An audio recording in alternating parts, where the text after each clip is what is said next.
Good morning, Kabsat.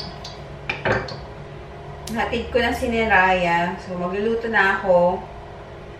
Tapos, habang nagluluto, pinapanood ko yung online training namin kasi mamayang hapon meron kaming face-to-face training. What is an ASCT, or autologous stem cell transplant? Why is it effective, and is it safe? An autologous stem cell transplant to a person, we use that to kill their bone marrow entirely, which basically destroys the myeloma in the person's bone marrow, and also have normal cells in the bone marrow, so that we gave it to a person without.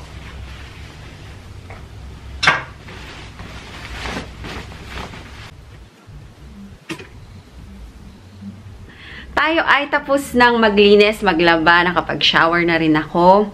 Inaantay ko lang, ouch! Ouch! Ang sakit! Ano ba yan? Oh, yung aking, ewan ko ba, pimple yata yan.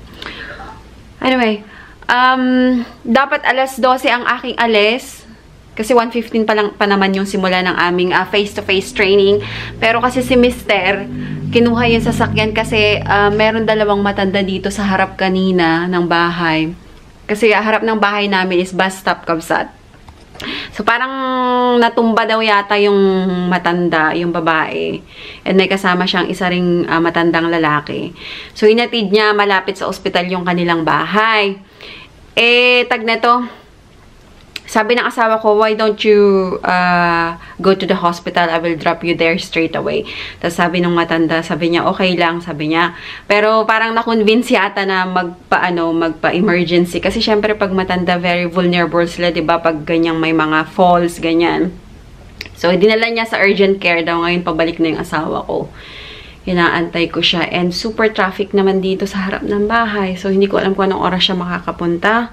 Makakarating. But anyway, I'm waiting sa kanya. Inaantay ko siya. And ito lang yung aking outfit. Simple lang, Kabsat. Hindi na ako nag-ano. Kasi hindi nyo makikita pag ako'y tumayo.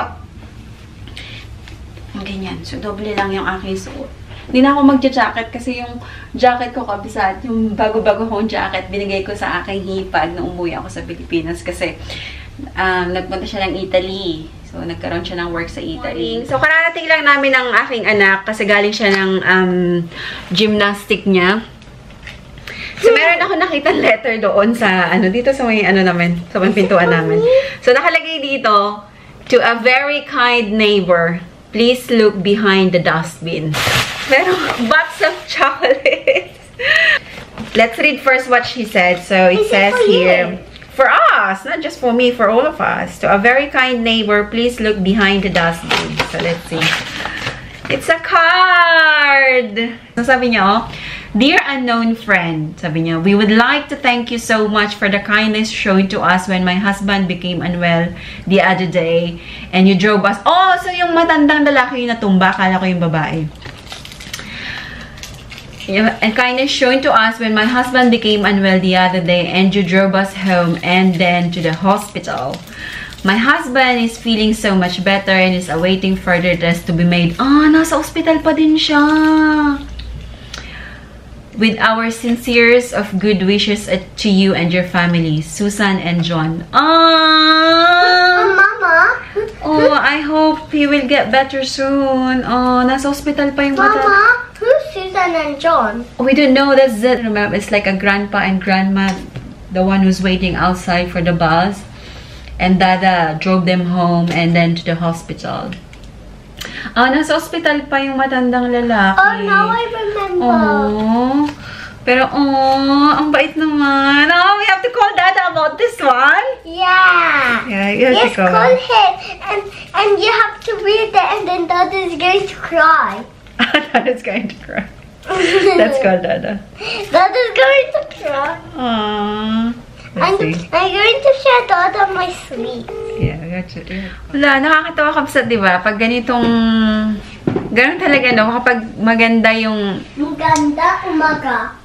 Yes. Pag maganda yung pakikitungo mo, yung ibinigay mo, maganda rin yung babalik sa'yo. Totoo yun. Parang good karma. Kung good karma ang ibibigay mo, good din yung babalik sa'yo. pag hindi maganda, ay hindi rin maganda yung babalik sa'yo. Hindi man ngayon, pero sa mga, alam mo yun, in the future, kapag masama ang ibinigay mo, masama din ang babalik sa'yo. And, sabi nga nila, what you saw is what you reap. Which is tama yun. Kaya, naku, matutuwa yung asawa ko dito, I swear. Hindi dun sa chocolate, kundi dito sa letter na to. Proud na proud naman ako sa asawa ko. Wait, Mama? Diba? Ang asawa ko talaga. Mama, is this chocolate for all of us? Yeah!